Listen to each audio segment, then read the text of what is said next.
आज ख्याल आया कि जो बुजुर्ग माँ-बाप होते हैं, लोग उनका उतना नहीं करते जितना कि हमारी संस्कृति कहती है। कई बार कई लोग हमारे पास आए और कहने लगे, गुरुजी, हमारे मम्मी-पापा बीमार हैं, आप कोई प्रसाद दे दीजिए। हमने कहा, भाई ठीक है, आप डॉक्टर को दिखाइए, सेवा कीजिए। कहते जी बहुत बुरा हाल है, उनका पेशाब वगैरह हमें उठाना पड़ता है, टॉयलेट वगैरह उन्हें उठानी पड़ती है, बड़ी मुश्किल है। कुछ ऐसा प्रसाद दीजिए जिससे वो मुक्ति चाहते हैं। कि हमें उनका टट्टी पेशाब ना उठाना पड़ जाए। कैसे बच्चे हैं आप? अरे, उन्होंने आपका 1 साल तक टट्टी पेशाब उठाया है, आपकी गंदगी उठाई है। उन्होंने अपने माँ-बाप को भूल जाते हैं। अपनी गृहस्थी सजी नहीं कि जो माँ-बाप थे, जिनके सिर पे कूदा करते थे, बचपन में जिन्होंने सब कुछ आपको पाल-पोस के बड़ा किया, बड़ा बनाया, आप उन की कब मुक्ति मिलेगी? आज के दौर में ये बात की जा रही है। हमने एक ऐसा दौर भी देखा है जब माँ-बाप तो क्या, पशुओं को भी गाया जाता था। हमारे फ़ादर साहब, हमारे बापूजी जिन्हें हम कहा करते थे, उन्होंने हमें बताया घर में गऊ थी, बुज़ुर्ग हो गई थी। तो हमने कहा जी बुज़ुर्ग हैं, अब इनका क्या होगा? दूध तो ये देती नहीं, अब तो शायद ये काम की नहीं, लोग ये बोलते हैं ऐसा ही। तो कहने लगे नहीं बेटा, ये गऊ हमारी गऊ माता है, हमने इसका दूध पिया है। हालाँकि ये अपने बछड़े लिए देती थी, लेकिन हमने भी लिया तो इसने इनकार नहीं किया। जिसका दूध पीते नेचुरली माता हो जाती है। इसके बच्चे बछड़ा जो है, हम उसका हल जोतते हैं उसके पीछे, वो भी काम देता है। और इस गऊ का मल-मूत्र हम खेतों में डालते हैं, खाद के रूप में, वहाँ फसल बहुत ज़्यादा हो जाती है। और यही नहीं, हम इसके गोबर का एक पोछा टाइप मिट्टी में डाल के गोबर, मिट्टी बना लेते थे राजस्थान में और फिर उसको चूल्हे-चौके के चारों तरफ ज़रूर पोछा लगाया जाता था। तो हमने कहा जी इससे क्या होता है? क्योंकि बहुत छोटे थे हम। कहने लगे बेटा इससे जो बीमारी के कण हैं, बैक्टीरिया कह लो, वायरस कह लो, वो खत्म हो जाते हैं। तो कहने लगे इसने हमें सारी उम्र दूध पिलाया है, इसको घर से कैसे निकाल दें? और यहीं बस नहीं हुआ, जब वो तो फ़ादर साहब ने इलाज वगैरह करवाया, लेकिन इलाज नहीं हो पाया। तो फिर उनके चारों तरफ उन्होंने पानी का एक सर्कल बनाया और उस समय घर में पवित्र गीता थी, उसका पाठ पढ़ा और हमारे देखते-देखते गऊ ने शरीर छोड़ दिया, क्योंकि हम तो 5-1 साल के थे। फ़ादर साहब से पूछा ये क्या किया आपने? और ये हुआ क्या? कहने लगे बेटा, ये माँ की तरह थी हमारी, तो मैंने इसको राम नाम सुनाया है, भगवान का नाम सुनाया है, ताकि जब ये शरीर छोड़ के जाए तो इसको मोक्ष मिले, मुक्ति मिले। बड़ा सुखद आश्चर्य हुआ और उसके बाद हमने भी उसी को फ़ॉलो किया। हम लोग घर में खाना खाते थे, तो एक रोटी ज़रूर निकालते थे, खाना खाने से पहले और उस रोटी को उस गऊ माता को खिलाया करते थे। हमारी मदर आटा निकाला करती थी, वो जीव-जंतुओं के लिए आटा रखती थी, उनको दे के आती थी या जो चाहे वो कीड़े-मकोड़े हैं या हम जो भी जीव उसे खा लेते थे। तो ये थी हमारी संस्कृति, ये है हमारी संस्कृति, लेकिन आज पशुओं की तो पूछो मत। आप किसी भी रोड पे देख लो, बहुत सारे आवारा पशु घूमते हुए मिल जाएँगे।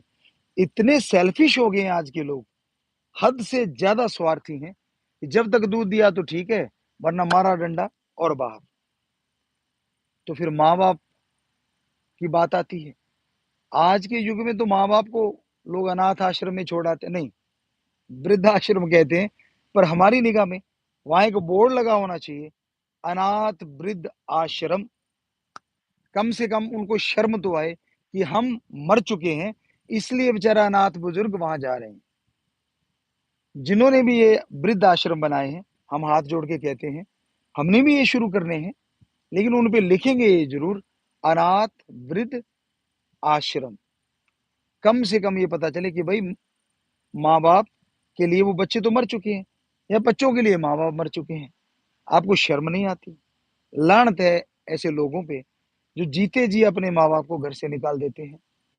और माँ बाप को भी चाहिए कि वो बिना वजह बच्चों के मुंह प्यार में फंस के उनकी हर बात पे अड़ंगा ना लड़ाएं। अब जब अड़ंगा अड़ाते हैं, हर बात पे टोकते हैं, आपकी भी गलतियां हैं, सिर्फ बच्चों की गलतियां नहीं। तो हमने ये एक कार्य शुरू किया है, अनाथ मातृ पितृ सेवा। उसका मतलब ही ये है कि जो बुजुर्गों का कोई भी नहीं है, सारी साथ संगत मिलके उनका साथ दें, रैन बसेरा उनके लिए बनाएं, कोई जगह बनाएं, हो सके तो अपने अपने ब्लॉक में कोई ऐसी घर बना दें जिसपे लिखा हो अनाथ वृद्ध आश्रम और नीचे अनाथ मातृ पितृ सेवा। तो उसमें अगर कोई छोड़ने आए तो उसके साइन जरूर ऐसे फार्म पे करवाए जाए जिसपे लिखा हो कि ये अनाथ है। ये ना लिखा जाए कि हम उनके बच्चे हैं, उनको छोड़ने आए। अगर छोड़ने ही आ गए तो आप उनके बच्चे कहाँ से हैं? एक उदाहरण आपको बताते हैं, पुराने समय की बात है, जो बिल्कुल सच्ची बात है। तो एक परिवार में बुजुर्ग हो गई माता और बेचारी उठ नहीं पा रही थी। तो उसके घरवाली कहने लगी, मेरे से इसकी सेवा नहीं होती। तो वो आदमी कहने लगा, मेरी माँ है, मैं तो इसकी सेवा करूंगा। पर आखिर कब तक दोनों में झगड़ा होने लगा।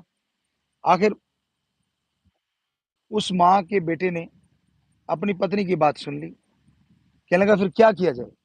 कहती, सांस तो कोई कोई आ रहा है, गला दबा दीजिए या कुछ ऐसी दवा दे दीजिए ताकि बेचारी बैकुंठ चली जाए। कहने लगा, फिर? कहती, जी पहले कब्र खोद आइए, फिर इसको वहां दफना देंगे अपन। लोगों कहेंगे कि जी बीमार है और लोग साथ हो लेंगे, कोई ऐसी बात ही नहीं, ज्यादा समय ना पड़े इन चीजों में। कहने लगा, ठीक है। अब वो छोटा सा एक बच्चा वहां खड़ा सुन रहा था।